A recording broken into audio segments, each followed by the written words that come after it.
There goes the clitoris. Hi, everyone. Lauren here, owner and educator with Sex Ed for You, answering your sexuality-related questions. And up first today, we have this question.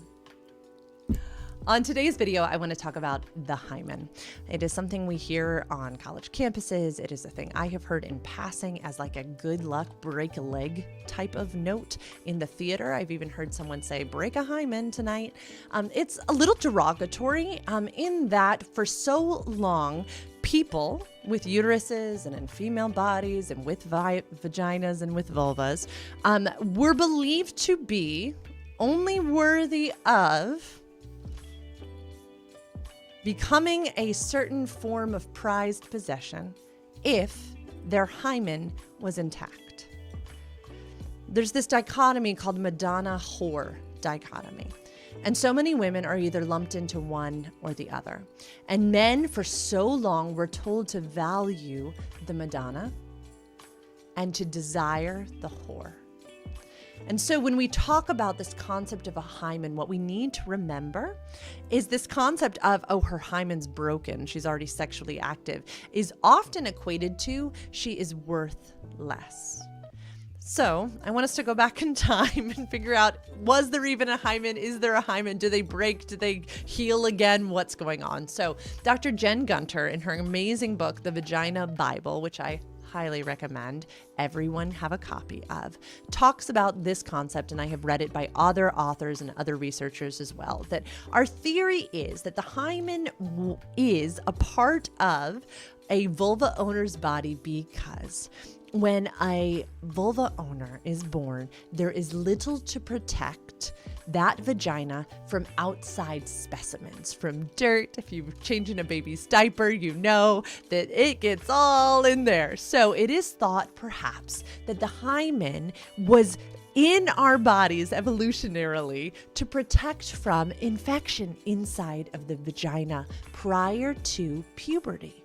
Because if you have ever gone through puberty, you know that at that time, extra fat is growing on our mons pubis. We're getting pubic hair. Our labia majora and minora are growing to also protect the vagina.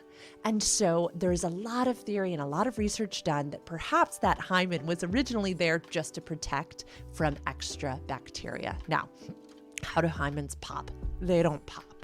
Okay, hymens stretch and they move. Some babies are born with a really tight flap of skin. Let's use this vulva puppet right here. Some babies are born with a really tight amount of skin right here. And over time, it does stretch. Maybe they're gymnasts. Maybe they ride a bike and they do feel almost like the spreading of the skin, the tearing of the skin, sure. But some babies are born with a really flimsy piece and it just wears away with enough wipes on the potty.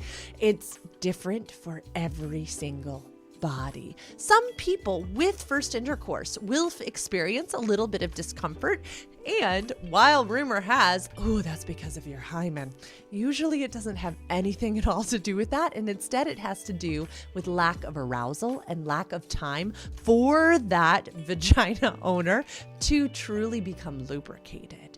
So again, whether or not you have a very intact still hymen or your hymen's been gone since you were 12, there's no moral right or wrong. There's no real importance to it at all. The vagina, the canal leading from the outside of the vulva up to the cervix and to the uterus. So again, the vagina is a sheath, a tube, a long road up to our cervix or our uterus. So often, let's clear up a misconception, folks will call all of this beautiful vulva a vagina. That's like saying that your face is your throat. Different things. This is my face. That's my throat. That is what leads down to my belly. The vagina is what leads up to the cervix into the uterus. But let's talk about the vagina. So often in songs, in movies, in porn, we'll hear this phrase, oh, she had such a tight pussy, or such a tight vagina, as if that in some way shares that she is a better lover, that maybe she is a less experienced lover, that maybe it's not as stretched out from multiple partners, so she's not as much of a slut. And I'd like us to consider a little bit how harmful these phrases can be. The vagina is magical, and it's strong, and it's full of muscular tissue. If you have never explored your body and you are a vagina owner, I would encourage you to get a mirror and to look at your own vagina. Pull your labia minora apart and take a peek. Inside, you're going to see something very similar to this vulva puppet that I have here. It's going to feel a little textured. It's going to feel a little bumpy and a little ridgy, depending on if you are aroused or unaroused. It might feel rough. It might feel kind of like the inside of your throat, if you were to feel that too.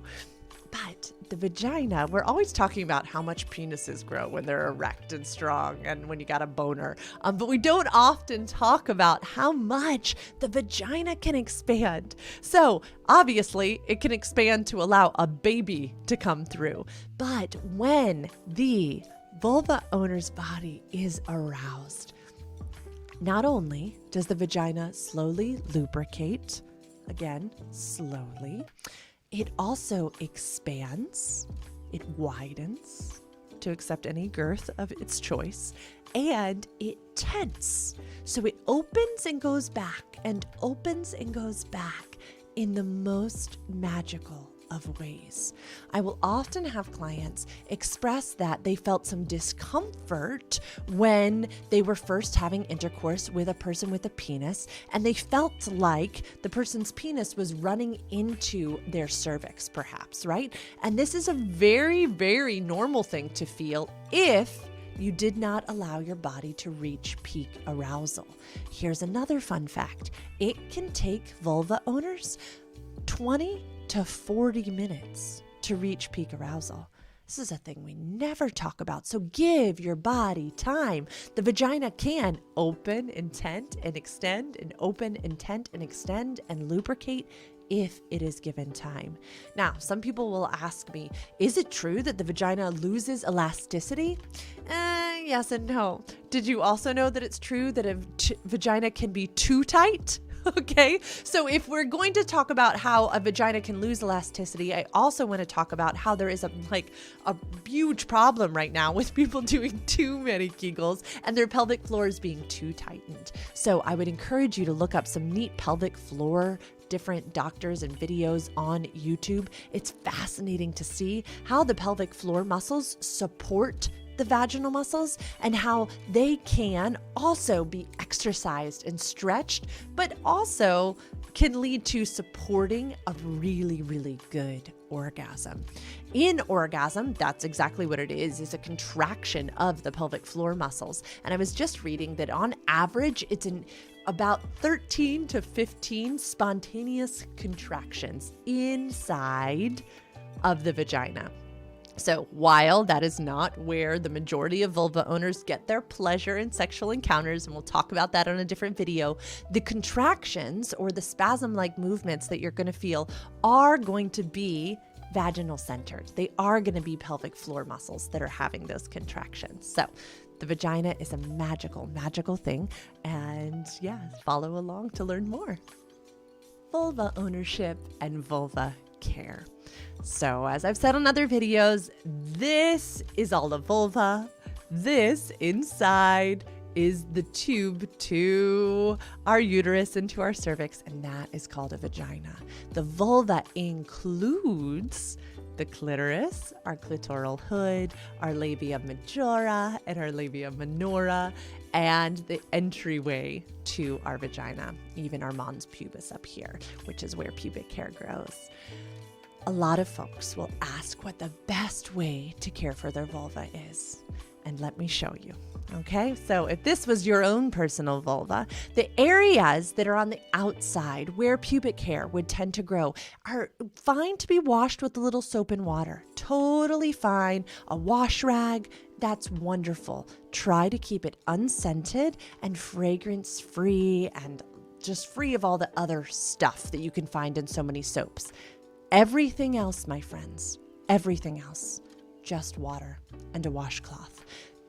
The vagina in here has all this beautiful bacteria that is specifically made to cleanse itself. A lot of authors will say that the vagina is a self-cleaning oven.